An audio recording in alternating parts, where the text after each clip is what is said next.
मेरा इंटरव्यू जो था वो लखनऊ में था, द ग्रैंड JPR होटल में। और मेरी टाइमिंग शिफ्ट की 1 PM थी।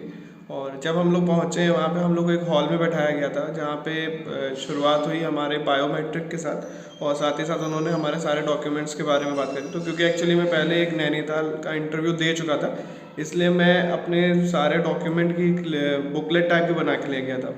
और मैंने उनको दिखाया तो वहाँ के जो मतलब जो भी डॉक्यूमेंट वेरिफिकेशन करवा रहे थे, वो स्टाफ काफ़ी फ्रेंडली था। उन्होंने कहा कि आप अपनी बुकलेट दिखाइए। जब मैंने उन्हें दिखाई तो उन्होंने कहा कि हर बैंक के लिए अलग अलग तरीके से अरेंजमेंट होते हैं डॉक्यूमेंट के।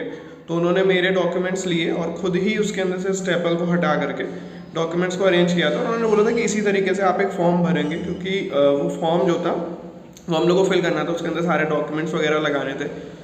और उसके बाद जब उन्होंने डॉक्यूमेंट्स वगैरह लगा लिए, फिर उन्होंने बोला कि आप जल्दी से आके बायोमेट्रिक करवा लीजिए, क्योंकि टाइम लग सकता है। तो उन्होंने बताया कि टाइम लग सकता है, अगर सारे बच्चे आ जाएंगे तो फिर बायोमेट्रिक टेस्ट पे काफ़ी ज़्यादा भीड़ लग जाएगी। तो फिर हम लोग वहाँ चले गए बायोमेट्रिक टेस्ट पे, और जा करके हम लोगों ने वहाँ पे किया था। और जब बायोमेट्रिक हो गई तो उसके बाद हम लोगों ने आके फॉर्म फिल किया, अपनी बुकलेट करवाई। फिर उसके बाद उन्होंने 1 by 1 नेम बुलाए हम लोगों के, और उन्होंने डॉक्यूमेंट वेरिफिकेशन किया। एक्चुअली मैं यूपी से था, तो मुझे डर लग रहा था EWS कैटेगरी के लिए कि जो EWS का सर्टिफिकेट है वो हिंदी में था।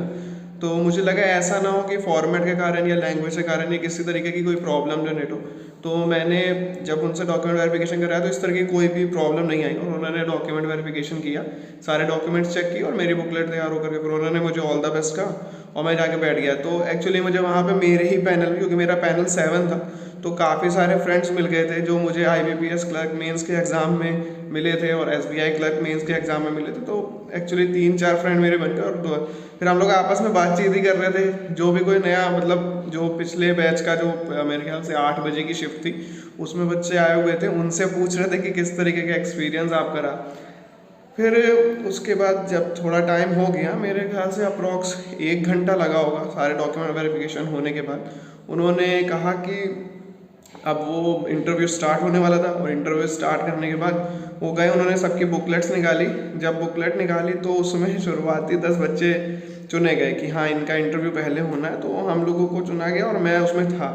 मेरा 5th नंबर पे था कि मुझे जाना है इंटरव्यू देने के लिए। अब जो मतलब प्रेशर का लेवल था, अभी तक तो हंसी मजाक चल रहा था, नॉर्मल चल रहा था, लेकिन अब प्रेशर का लेवल बहुत ज़्यादा हो चुका था। तो मतलब टेंशन के मारे मेरी हालत ख़राब होने लग गई, चेहरा लाल पड़ने लगा था।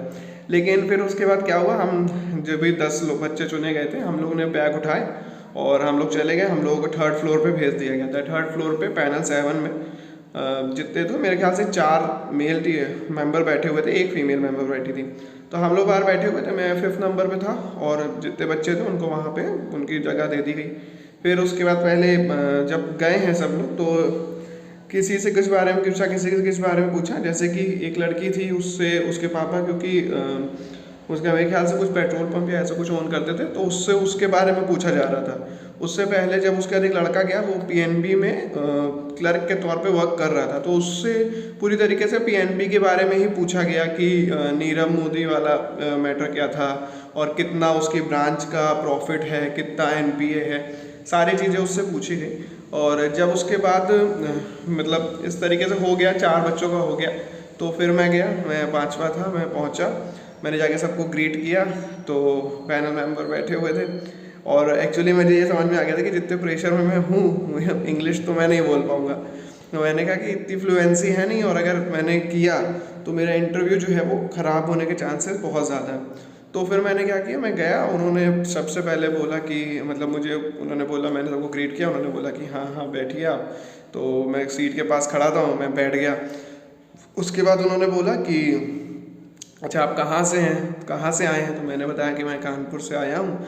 तो उन्होंने कहा अच्छा कानपुर नगर से या कानपुर देहात से। तो मैंने कहा कि मैं कानपुर नगर से आया हूँ। अच्छा कहते हैं कि आप कानपुर सिटी से आए हैं, बहुत अच्छा है। और जो मतलब बगल वाले थे, उन्होंने बताया कि अच्छा कानपुर देहात अलग होता है, तो कि उन्होंने बताया, मेरे ख्याल से वो चेयरमैन थे जहाँ तक मुझे लग रहा था, क्योंकि वो काफ़ी मेन लग रहे थे मुझे, वो बीच में बैठे हुए थे सेंटर में। तो उन्होंने कहा कि हाँ कानपुर देहात जो होता है वो अलग होता है। फिर उसके बाद उनका पहला सवाल आया, कहते हैं कि आप मैकेनिकल इंजीनियरिंग से किए हो। मैंने कहा कि यस सर, मैं मैकेनिकल इंजीनियरिंग से किया हुआ हूँ। और तो फिर उन्होंने मुझसे पूछा कि अगर आप मतलब अभी बैंकिंग की तैयारी करो तो इतने टाइम से आप क्या कर रहे हो, कुछ अर्न कर रहे हो कि कुछ काम कर रहे हो। तो मैंने उन्हें बताया कि नहीं, मैं अभी फ़िलहाल के लिए कुछ कर नहीं रहा हूँ। तो उन्होंने बोला कुछ तो आप कर रहे होगे। तो मैंने कहा कि नहीं, ऐसा नहीं है, मुझे बैंकिंग ही करनी है। तो उन्होंने कहा नहीं, बैंकिंग करनी पर आप कुछ अर्न तो करोगे। तो मैंने बताया कि मैं होम ट्यूटिंग वगैरह जो वो कर लेता हूँ। तो उन्होंने कहा कि ठीक है, बहुत अच्छी बात है। तो तभी बगल में जो पैनल मेंबर बैठे हुए थे, उन्होंने मुझसे कहा कि DER क्या होता है। तो सुनते ही मुझे लगा कि ये हो सकता है कोई मैकेनिकल इंजीनियरिंग का कॉन्सेप्ट है जो मुझे नहीं पता है। तो मैंने कहा नहीं सर, मुझे नहीं पता है। उन्होंने कहा कि DER जो होता है, तो उन्होंने बोला कि, मैंने कहा मुझे नहीं है, श्योर नहीं हूँ सर, मैं उसके बारे में अवेयर नहीं हूँ। तो उन्होंने बोला कि डेट टू इक्विटी रेशियो। तो मैंने डेट टू इक्विटी रेशियो उनको समझा दिया। उन्होंने कहा ठीक है, बहुत अच्छी बात है। फिर जो बीच वाले पैनल मेंबर थे, उन्होंने मुझसे पूछा कि आप करंट अफेयर्स वगैरह पढ़ते हो, जो रोज़मर्रा की नॉलेज है, आप अपने आप को अपडेट कैसे रखते हो। तो मैंने कहा कि सर मैं अपडेट अपने आप को रखता हूँ, मैं करंट अफेयर्स पढ़ता हूँ। तो उन्होंने पूछा कि कहाँ से पढ़ते हो आप। तो मैंने बताया कि मैं स्टडी IQ IAS चैनल है, मैं उससे पढ़ता हूँ। तो उन्होंने बताया कि उसमें भी कोई टीचर होगा। अब मुझे टीचर का नाम एक्चुअली उस समय याद ही नहीं आ रहा था कि कौन है। तो मैंने बोल दिया अंकित सर करते हैं मैंने, क्योंकि उनका, फिर जैसे मैंने अंकित सर का नाम बताया, क्योंकि मैंने एक्चुअली में वीडियोस देख के गया था मैं कि किस जो भी करंट अफेयर्स में, क्योंकि उसमें एक्सप्लेन काफ़ी अच्छे से किया था, इसलिए मैं उसको देख के गया था। उसके बाद जैसे मैंने अंकित सर के बारे में बताया, उन्होंने कहा कि ठीक है करंट अफेयर में। तुरंत जो बगल वाले पैनल मेंबर थे, उन्होंने मुझसे पूछा कि अच्छा बताइए हिंडनबर्ग रिपोर्ट क्या है, और हिंडनबर्ग का जो मैटर चल रहा है उसमें क्या क्या चीज़ें हैं जो मेन है। तो मैंने, क्योंकि मैं पढ़ के गया था पहले, मैंने हिंडनबर्ग रिपोर्ट पूरी बता दी कि किस तरीके से ऑडिट रिपोर्ट में दिक्कत बताई जा रही है, मनी लॉन्ड्रिंग की बताई जा रही है, उनके भाई जो विनोद अडानी हैं उनके बारे में क्या चल रहा है, किस तरीके से वैल्यूएशन मैनिपुलेशन की बात चल रही है, और शुभम रस्तोगी जो जिनके बारे में बात चल रही है, उनकी एज का क्या फैक्टर चल रहा है। मैंने उनको हिंडनबर्ग रिपोर्ट के बारे में सब बता दिया। यहाँ तक भी बताया कि जो अडानी सर है उनकी तरफ से क्या वो आया है कि मतलब ये शॉर्ट सेलिंग करने के लिए ऐसा कर रहे हैं, क्योंकि कंपनी की रिपोर्ट्स में अगर कंपनी किसी तरीके लॉस में चली जाती है तो ये लोग फ़ायदा कमा सकते हैं। तो उन्होंने मतलब मैंने उनको पूरा समझा दिया। जैसे ही मैंने उनको ये बताया, तुरंत जो बगल वाली मतलब फीमेल पैनल मेंबर थी, उन्होंने मुझसे कहा कि आपका नाम प्रद्युम्न है। तो मैंने कहा जी मैम। तो कहती हैं कि तो प्रद्युम्न के फादर और ग्रैंडफादर का नाम बताएं। तो मैंने बताया कि प्रद्युम्न के जो फादर हैं वो लॉर्ड कृष्णा है, और जो ग्रैंडफादर है वो लॉर्ड वासुदेव है। तो उन्होंने कहा कि अच्छा ऐसा है। तो लॉर्ड वासुदेव, मुझे तो लग रहा है कि अनिरुद्ध के बेटे हैं, लेकिन तभी तक मुझे दूसरे पैनल मेंबर ने बुला लिया और वो पूछने लगे मुझसे। तो मैंने कहा कि तब तक मैंने मैम की तरफ देखा। मैम ने कहा मैम ऐसा नहीं, लेकिन फिर मुझे लगा ऐसा ना हो कि मैं उनको गलत करूं तो मुझे नेगेटिव पॉइंट्स मिल जाएं। तो मैंने कहा कि ओके मैम, और मैं शांत हो गया। तब तक दूसरे में जो बगल वाले पैनल मेंबर थे, उन्होंने मुझसे कहा कि अच्छा बताओ CAR क्या होता है। मैं प्रेशर में था थोड़ा बहुत, और मैंने कहा कि CAR सर क्या होता है। तो उन्होंने बोला कि कैपिटल एडिक्वेसी रेशियो। तो मैंने उन्होंने कैपिटल एडिक्वेसी रेशियो पूरा बताया कि उसमें Tier 1 Tier 2 कैपिटल क्या होता है, Tier 1 में क्या क्या चीज़ें आती हैं, Tier 2 में क्या क्या चीज़ें आती है, पूरा उनका एक्सप्लेन कर दिया। अब स्माइल उनके चेहरे पे दिख रही थी काफ़ी अच्छे से, लेकिन तभी फिर उन्होंने, जो बगल में थे, उन्होंने पैनल मेंबर ने पूछा कि अच्छा आप बताइए सेंसेक्स में कंपनीज कितनी होती हैं। मैंने बता दिया कि 30 कंपनीज होती है सेंसेक्स में। कहते हैं कि अच्छा 30 कंपनीज होती है, बहुत बढ़िया। फिर उन्होंने बोला कि तुरंत वो जो फीमेल मेंबर थी, मुझे लग रहा था कि वो HR टाइप क्वेश्चन ही पूछ रही थी।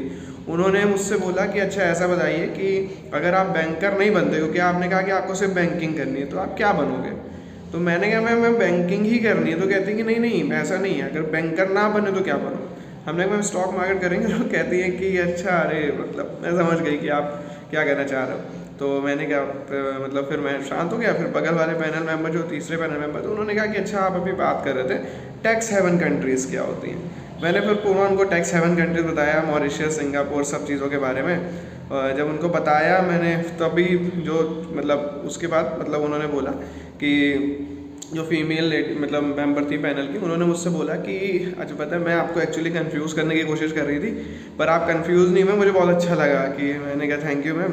तभी वो बगल वाले जो पैनल मेंबर थे वो कहते हैं कि आपने सब बहुत अच्छे से जवाब दिया है, आपका इंटरव्यू खत्म हो गया। लेकिन जो बीच में मेरे ख्याल से चेयरमैन सर थे, उन्होंने मुझे फिर रोक लिया। कहते नहीं नहीं मुझे एक और चीज़ पूछनी है। तो मैंने कहा ठीक है सर। तो वो कहते हैं कि अच्छा बताइए, आपने अभी शॉर्ट सेलिंग के बारे में जो बताया था कि शॉर्ट सेलिंग क्या होती है। तो मैंने उनको शॉर्ट सेलिंग के बारे में पूरा समझा दिया कि शॉर्ट सेलिंग का कॉन्सेप्ट ये है। तो उन्होंने कहा कि अच्छा शॉर्ट सेलिंग का कॉन्सेप्ट ही, उन्होंने पूरा समझा। और इसके अलावा मेरे ख्याल से एक क्वेश्चन कोई और एक्स्ट्रा पूछा गया था। हाँ, मुझसे पूछा गया कि जो अडानी सर हैं, जो गौतम अडानी सर हैं, उन्होंने जो लोन उठाया है वो पूरे लोन में से इंडिया में से कितना है।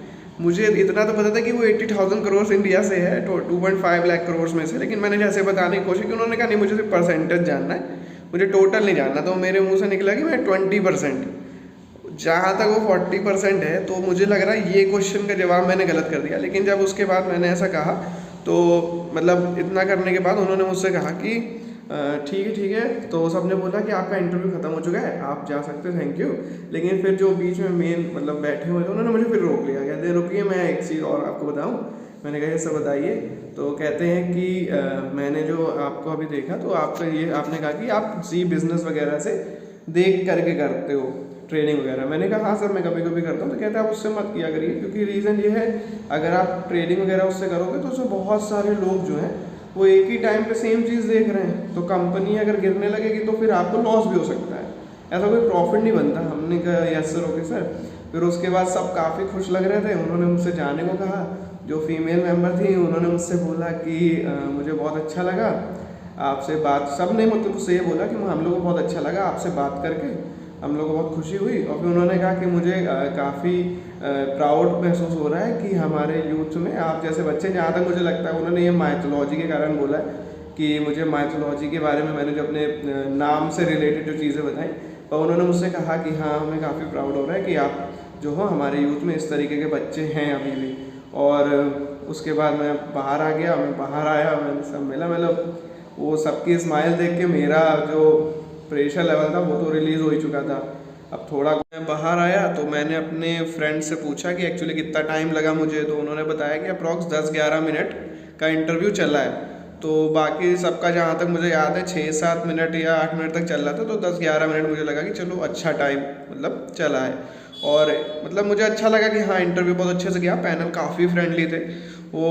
और जहाँ तक बात है कि दो चीज़ें लोगों को बहुत प्रॉब्लम करेंगी, क्योंकि यूपी में से जो भी EWS में आ रहे हैं उनको लग रहा है कि उनका सर्टिफिकेट ऐसा ना हो कि वैलिड ना हो। तो सर्टिफिकेट है वैलिड, हिंदी में अगर आपने बनवाया है और अगर सही है, वैलिड डॉक्यूमेंट है, तो हाँ उनको इंग्लिश हिंदी से कोई मतलब नहीं है, फॉर्मेट वही होना चाहिए जो ना नॉर्मली उन्होंने दिया हुआ था नोटिफिकेशन में।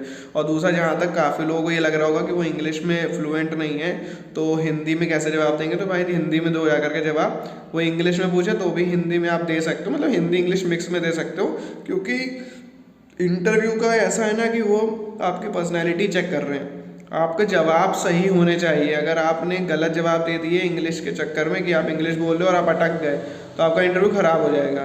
तो एक्चुअली मैंने पहले जो था एक मॉक इंटरव्यू अटेंड किया था विजय मिश्रा सर का। तो विजय मिश्रा सर जो कांस्टेंट गाइड में, उन्होंने मतलब मुझमें मॉक इंटरव्यू उसका उनका मैंने अटेंड किया था, उनसे मैंने बात करी थी। उन्होंने कहा था कि हाँ हिंदी इंग्लिश में कोई प्रॉब्लम नहीं होती है, लैंग्वेज का ऐसा कोई फैक्टर नहीं है, आप कोई भी लैंग्वेज करके बात कर सकते हो। तो ये दिमाग में था पहले ही, और मैं गया, मैंने तुरंत हिंदी में ही जवाब देना शुरू किया था। तो उनको समझ में आ गया था कि हाँ हिंदी में भी, तो मैं समझ गया कि इनको कोई प्रॉब्लम नहीं है। तो वो क्वेश्चंस मुझसे इंग्लिश में पूछ रहे थे, पर मैं जो था वो उनको इंग्लिश और हिंदी दोनों में मिक्स जवाब दे रहा था, जैसे बाइलिंगुअल लैंग्वेज हम लोग नॉर्मली यूज़ करते हैं वैसे दे रहा था। तो डॉक्यूमेंट्स वाले में तो कोई प्रॉब्लम है नहीं। दूसरा ये इंग्लिश हिंदी वाली लैंग्वेज में भी कोई प्रॉब्लम है नहीं, तो आप किसी भी लैंग्वेज में बात कर सकते हो। बस इतना है कि नॉलेज आपकी अच्छी होनी चाहिए, आप उनको बता सकते हो, समझा सकते हो। दूसरी चीज़ ये है कि अगर आप नॉलेज की बात कर रहे हो तो आप ये सोचो कि क्या पर्टिकुलर चीज़ पूछ रहे हो, तो कुछ ऐसी पर्टिकुलर चीज़ नहीं पूछ रहे। अगर उनको लगेगा आपसे बैंकिंग पूछना है तो वो बैंकिंग पूछ लेंगे, और अगर उनको लगेगा कि वो कुछ और पूछे तो वो आपसे कुछ भी पूछते रहेंगे। जैसे मैंने पहले बताया कि एक लड़के से पूरा उसका पंजाब नेशनल बैंक में उसका एक्सपीरियंस है उसी से पूछते रहे, उस लड़की से उसके मतलब फादर के रिलेटेड सब पूछते रहे। उससे पहले एक लड़का आया था जिससे हम लोग बात कर रहे थे, वो पहली शिफ्ट में था, उसने बताया कि उससे तो नॉर्मली क्वेश्चन पूछते रहे कि हाँ आप क्या करोगे, क्या करते हो, कहाँ से पढ़ते हो, बस इतना ही पूछा। मतलब उनके पास पेन था तो वो पेन चला के देखते रहे। और उसके बाद जो था जब वो उठने लगा तब दूसरे पैनल मेंबर ने कहा कि हमें भी तो कुछ पूछने दीजिए। तो फिर वो वापस उसको बैठाया गया, फिर थोड़ी बहुत चीज़ें पूछी गई, जैसे रेपो रेट क्या होता है, MSF क्या होता है, PSL क्या होता है, और फिर उसके बाद जाने को दे दिया। वो भी लड़का काफ़ी खुश था। तो आप ये समझो कि पैनल मेंबर काफ़ी फ्रेंडली हैं, कोई प्रॉब्लम नहीं है। जो डॉक्यूमेंट वेरिफिकेशन करने वाले हैं या बायोमेट्रिक करने पे जो स्टाफ बैठा हुआ है वो भी काफ़ी फ्रेंडली, वो भी ऑफिसर्स ही हैं तो वो भी काफ़ी फ्रेंडली हैं, उसमें भी कोई तरीके की दिक्कत नहीं होगी, पूरी तरीके से आपको हेल्प करेंगे। और इसके बाद ये है कि बाकी मैंने चीज़ें क्लियर कर दी हैं, तो इंटरव्यू इसी तरीके का था। अब बाकी तो भगवान के ऊपर है, जो हो जाए। चलिए फिर 1 अप्रैल का इंतज़ार है। Thank you.